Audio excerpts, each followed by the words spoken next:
First thing we're going to go over is what we call the arm drag game, because I'm not very imaginative at naming things. The idea behind this is we're going to place restrictions on both participants, and we're going to narrow ourselves into an area where I've got opportunities at arm drags, but you also have opportunities to stand up and try to run around my guard. So you have to start on the knees, and you can't just randomly stand up.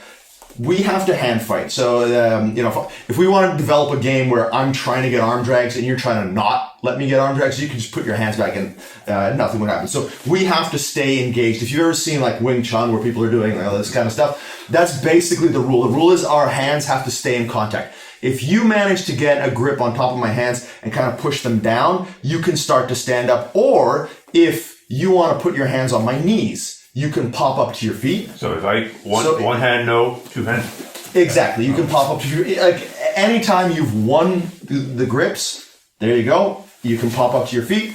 Or if you bypass my hands, you can pop up to your feet. How do you mean bypass your hands? So like let's say there, and now you put your hands on my knees. Or if I'm not real good at hand fighting and you just blast through. There you go. You can now use this as a counterpoint to pop up to your feet. When you pop up to your feet, you want to run around my guard quickly. That's a win for you. Okay. A draw. So there's no guard or tension on your part. No. So a draw is me immediately. So come back down. A draw is when you pop to your feet. Is me immediately putting butterfly hooks in and going to my back. So you got something, but I prevented you from getting around my guard. Okay. This doesn't happen very often, however, because while you're on your knees and we're hand fighting, I'm trying to drag you, and every time I do. We reset and we start again. If you go to put your hands on my knees, I'm going to drag you. So I always have the opportunity, because we're starting with hand contact, we can be like this, and I get a drag, and we start again. What's considered a drag? The hand position? As soon as I'm outside of your elbow, okay. So as soon as my chest crosses, your elbow, triceps crosses my center line, my chest gets towards your back, that's an arm drag. I don't need to bother with the back kick. We just want as many reps as possible of me doing this kind of thing and scooting to the angle. It also trains you to get totally allergic to this. Exactly. Anytime someone is touching my knee, because they're very much different grips. This is a different grip than this. I won't make this sort of grip. I'll be making an outside, like Y block style grip to feed the drag from there. So we need to tune people in to the downward facing grip and the cross sort of facing grip to set up the 1.0 style arm drag.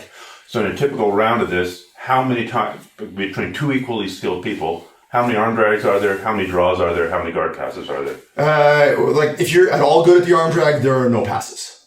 I can't remember the last time I played this game with one of my black belts and I got my guard pass. Occasionally they'll pop to their feet. For the most part, we'll usually do a 6-minute round and switch top to bottom halfway through.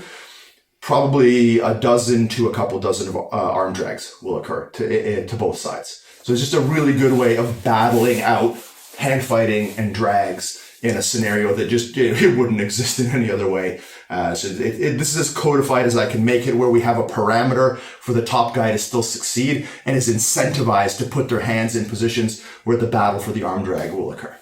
Okay, so this is our arm drag game. It's a gamification kind of round. So what, we went over kind of the parameters in the explanation section, but just to keep in mind, as far as like the level of intensity here, this can be a much higher level of intensity than a fuck your jiu-jitsu round. Like Corey's trying to win the hand fight. He's trying to get to his base and he's trying to initiate a passing sequence.